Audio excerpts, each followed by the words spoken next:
umitim at nagtiwala ng lubos sa inyong lingkod. Sa dami po ng pagsubok, challenge,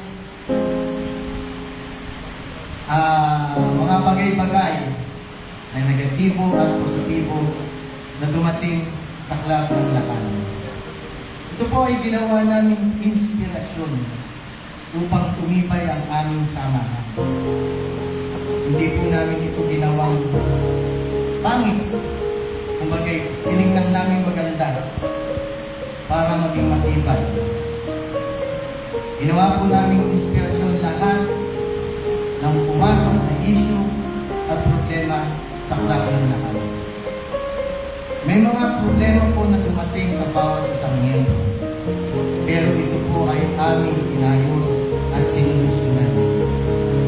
Kumbaga po sa isang pamilya, hindi po natin maiaalis yung magalit, yung magulang o yung leader sa ating tahanan.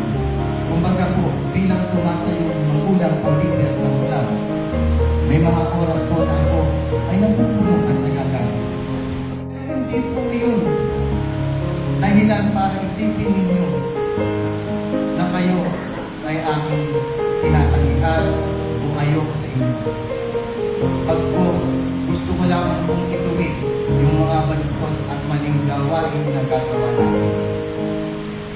Ang isa po kasi magulang, di ba, pagka nagkakamali tayo, pinapalo tayo para maituwid yung ating pagkakamali.